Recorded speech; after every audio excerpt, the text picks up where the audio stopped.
एक smart house सिर्फ कपड़ों से नहीं कि हाँ, कपड़े मैंने स्मार्ट ढंग से पहन लिए, शहरी ढंग से पहन लिए, पुराना लुक छोड़ के नया लुक क्रिएट कर लिया, तो उससे हम स्मार्ट बन गए। स्मार्टता पैसों से भी नहीं आता कि हमारे पास बहुत ज़्यादा पैसा है तो हम स्मार्ट हो गए। स्मार्टता इसमें भी नहीं है कि हम डेली के डेली बहुत अच्छे-अच्छे पकवान खा रहे हैं। स्मार्ट हाउसवाइफ़ वो है जो छोटी-छोटी चीज़ों को अच्छी तरीके से मैनेज करना जानती हो, अपने घर को, अपने आप को, अपने बच्चों को अच्छी तरीके से सजा के, सँवार के, कम बजट में रखे। तो देखो अभी यहाँ पे मैं बो रही हूँ लहसुन, ये भी एक स्मार्टता ही है। मैं अपने आप को नहीं बोल रही हूँ, मतलब ये ज़्यादातर लेडीज़ को आपने देखा होगा घर के बाहर, थोड़ी-सी ज़मीन पड़ी है तो उसका सदुपयोग करती हैं। अगर नहीं भी है तो वो छत पे अपने गमलों में अच्छी तरीके से उगा के रखती हैं, धनिया, लहसुन, मेथी, पालक जो भी चीज़ें हैं। तो इस तरीके से आप लोग भी अगर नहीं करते तो किया करिए। बाहर कोशिश करें कि अगर ज़मीन पड़ी हो ना तो उसको थोड़ा-सा देखें, क्यारी वगैरह या क्यारी बना लें। क्यारी बनाने के बाद आप उसमें इस टाइम पे इस सीज़न की जो सब्ज़ी है ना वो कम मेहनत में अच्छी सब्ज़ी उगकर तैयार होती है। जैसे पालक, मेथी, धनिया, मूली और क्या बोलते हैं लहसुन, ये सारी चीज़ें बिना मेहनत के तैयार हो जाएँगी। आपको परेशानी की भी ज़रूरत नहीं है कि हाँ, बहुत ज़्यादा उसकी सिंचाई, बहुत ज़्यादा देख-रेख की ज़रूरत हो। तो यहाँ पे देखो पहले ना क्या था कि नीम का पेड़ था और नीम के पेड़ की वजह से ना पूरा छाया रहता था, तो यहाँ पे कुछ भी नहीं होता था। मैंने अमरूद का पेड़ लगाया था ना तो वो भी ग्रो नहीं कर रहा था। मैंने नींबू का पेड़ लगाया था वो भी ग्रो नहीं कर रहा था। और जो नीम का पेड़ था ना वो बहुत ज़्यादा खतरनाक बन गया था अभी के लिए। क्या हुआ कि वो लटकी हुई थी घर की साइड, तो उसे हटाना बहुत ज़रूरी था, तो वो हट गया। तो अब यहाँ पे धूप अच्छी आने लगी है, तो हमने एक आम का पौधा वहाँ पे रख दिया है। और अगर ये बढ़ गया तो ठीक, नहीं तो यहाँ पे क्यारी-वारी बना के हम लोग तब तक अपना ये जो लहसुन, धनिया, पालक, मिर्ची है वो खाते रहेंगे। अनार का पौधा मैंने लगा रखा है। उम्मीद है कि ना धूप लगेगी तो सारे पौधे अच्छे से ग्रो करेंगे। तो यहाँ पे देखो ये हाँ, मैंने थोड़ी-थोड़ी लाइन खींच के ना, ज़्यादा मतलब दूर-दूर मैंने नहीं रखा है क्योंकि इसका हरा पत्ता खाना था लहसुन का, तो बस नज़दीक-नज़दीक ही मैंने लहसुन लगा दिया है। और धनिया में पतिदेव ने 2 दिन पहले ही बो दिया था, अभी उगी नहीं है। और जो मूली था, मूली भी हाँ 2-2 पत्ते का हो गया हमारे सामने, आप लोग देख रहे होंगे हरा-भरा थोड़ा-सा पत्ता उगा हुआ है। किसी दिन पास से दिखाऊँगी सारी चीज़ें। तो ये सारा काम करके मैं आ गई थी अंदर। और ये वीडियो थी करवा चौथ के दूसरे दिन की। थोड़ी-सी वीडियो लेट जा रही है, उसके लिए क्षमा चाहती हूँ। तो ये दूसरे दिन मैं पूजा करने आई था, तो यहाँ पे बहुत सारा सामान जो चढ़ा हुआ था करवा चौथ पे, तो वो सारा कुछ मुझे हटाना था। मंदिर की सफाई करनी थी, मंदिर की साफ़-सुथरा मतलब साफ़-सुथरा करके उसके बाद फिर पूजा करना था मॉर्निंग वाला, क्योंकि अभी-अभी स्नान करके आई हूँ। बाकी का जो नाश्ता वगैरह था वो सौर्यांश के लिए मैंने पहले ही बना दिया था। लेकिन अभी ये सारा जो सारी चीज़ें वो करनी ज़रूरी है। तो यथास्थान एक-एक चीज़ें जब हम रख देते हैं ना, तो जब हम खोजने लगते हैं तो वो मिल जाती है। और पूजा की बेसिक जो चीज़ें होती हैं, धूप बत्ती और कपूर वगैरह, वो भी कल पूजा के दौरान थोड़ा-सा बिखर गया है, तो वो भी सारी चीज़ों को रखना है। और ये सारी चीज़ें हो जाएँ तो फिर कल परसों से हमारे घर में धान का जो काम है वो थोड़ा बहुत होगा। उसके बाद फिर दीपावली की सफाई चालू हो जाएगी, क्योंकि अभी दीपावली भी नज़दीक आने वाली है। तो इस वजह से जो काम है ना उसको हम कोशिश करते हैं कि थोड़ा-थोड़ा करके बराबर करते रहें, ताकि इकट्ठा जब काम करो ना तो शरीर पे शरीर को ही दिक्कत होती है। इसलिए हमें धीरे-धीरे करके उन सारी चीज़ों को करते रहना चाहिए। सारा काम भी हो जाएगा, पता भी नहीं चलेगा, हमारे शरीर को कष्ट भी नहीं होगा। देखो सफाई अक्सर ही देखे होंगे आप लोग कि इकट्ठे में लोग करने लगते हैं कि चलो भैया आज और कल सफाई का दिन है, लगातार हम लग जाते हैं, साफ़-सुथरा कर लेंगे।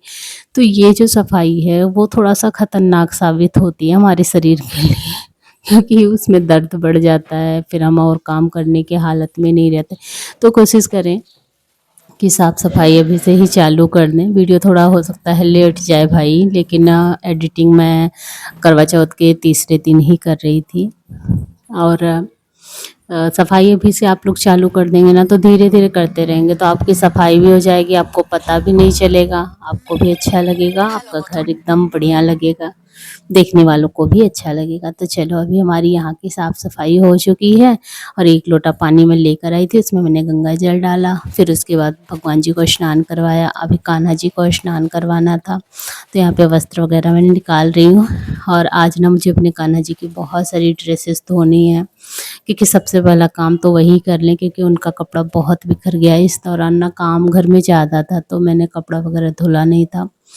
एक मैंने छोटी सी बकेट डलिया निकाल रखी है, तो उसी में कान्हा जी की सारी ड्रेसेस रखती जाती थी। और आज थोड़ा सा वक्त मिला है, तो मैं सोच रही हूँ स्नान करवा के ध्यान करके उसके बाद फिर कपड़ा वगैरह कान्हा जी की धुल लूँगी। तो यहाँ ये है हमारे कान्हा जी की संदूक, जिसमें मैं सारे छोटे छोटे कपड़े रखती हूँ। तो बस अभी यहाँ से एक मैंने नन्हा सा प्यारा सा जो कुर्ता सेट है वो निकाल लिया है कान्हा जी का, वाइट कलर का। तो बस इसे हम पहना दे रहे हैं। उसके बाद फिर पूजा कर लेते हैं। पूजा करने के बाद भोग वगैरह लगाने के बाद पहला काम कान्हा जी की ड्रेस धुलेंगे।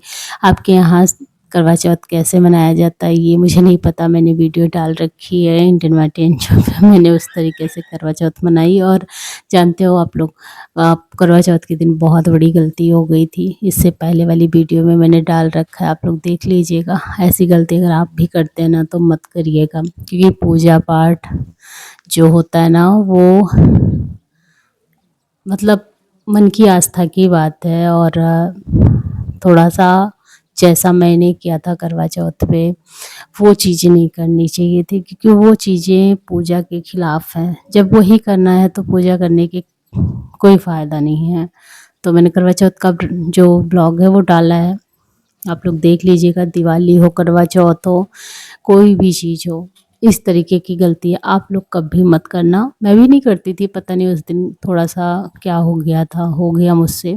तो चलो अभी ये मेरी पूजा भी हो चुकी थी और तुलसी माता को मैं जल देकर आती हूँ।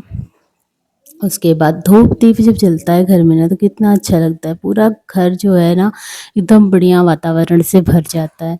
तो अभी मैंने कान्हा जी की जितनी भी ड्रेसेस थी वो धुल ली है। तो पूजा रूम में ये वाला ना हैंगर टंगा है, तो इस हैंगर का हमें काम में नहीं आता, कभी पूजा की सामग्री टांग देती हूँ, कभी कुछ।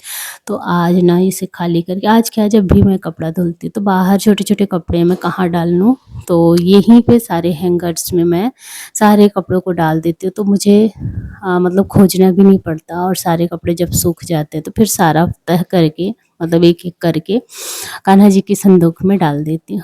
कान्हा जी की सेवा में बहुत ज़्यादा विधि विधान से तो नहीं कर पाती, लेकिन हाँ जितना बन पड़ता है मैं उतना करती हूँ। और जैसे जैसे अवस्था बीतेगी जैसे जैसे भाव बढ़ेगा, उम्मीद है कि कान्हा जी अच्छे से मुझे हाय सद्बुद्धि देंगे एवरीवन, और मैं तो ये अच्छे वाली से साड़ी कर कैसी पाऊँ। लग रही है? ये वाली साड़ी आज ना पहनकर शॉर्ट वीडियो मैंने बनाया, अच्छी लग रही है। छठ पूजा, दिवाली, धनतेरस, किसी पे भी ये वाली साड़ी ना पहनी जा सकती थी। तो इसका मैंने रिव्यू किया, फिर उसके बाद शॉर्ट वीडियो बनाया। और अभी ना मुझे बहुत सारा काम है, कल 2-3 दिन से ना काम नहीं कर पा रही थी शॉर्ट वीडियो वाला, क्योंकि धान का काम चल रहा था। तो धान का काम आज नहीं था, हाथ पैर में दर्द था। आप लोगों ने वीडियो देखी होगी कि धान वान का काम कैसे होता है, भाई किसान इंसान है हम। तो थकान थी, लेकिन ये वाला काम भी ज़रूरी है यूट्यूब का, क्योंकि तो ये वाला काम भी बहुत ज़्यादा ज़रूरी है। जब हम कोई काम शुरू करते हैं ना तो उसे अधूरे पे नहीं छोड़ना चाहिए, चाहे वो बाहर का काम हो, चाहे घर का काम हो, चाहे जहाँ का काम हो। तो काम है। और ये देखो मेहंदी, करवा चौथ वाली मेहंदी कितनी अच्छी लग रही है ना। अभी इसका रंग ना उतरा नहीं है, कल मुझे जाना है कहीं। वैसे मैं अगर इसे रगड़ कर छुटाती ना तो ये छूट जाता थोड़ा थोड़ा करके, लेकिन इसको थोड़ा सा बचा के मैंने रखा है, क्योंकि कल मुझे जाना है कहीं रिलेशन में। कहाँ जाऊँगी, हो सकेगा तो वीडियो वगैरह शूट करूँगी। दोनों हाथों में एकदम ब्राइडल मेहंदी लगी थी, इस बार अच्छी लग रही थी दोनों हाथों पे। तो चलो, अभी बहुत सारा बिखराव भी है। यहाँ पे देखो इतने सारे कपड़े ये फैले हैं, वहाँ पे फैला दिया है, वो मेरे कुछ पार्सल आके रखे हैं।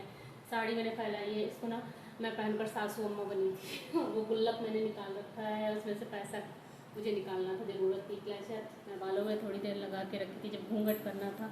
तो ऐसे छोटी छोटी जो चीज़ें हैं ना वो बिखर जाती हैं जब मैं वीडियो वगैरह बनाने लगती हूँ। वहाँ पे देखो मैंने एक लाइट रखी है, अभी इसका तार फैला हुआ है ये यहाँ। तो जब शॉर्ट वीडियो बनती है तो पूरा बिखर जाता है। फिर उसे सही करने में ना लगभग आधे घंटे लगते हैं। ये देखो बेटा भी मेरा आ गया कोचिंग से। चलो भाई बाय बाय, और आगे की वीडियो शूट करेंगे, उसके बाद बातें करते रहेंगे, ठीक है।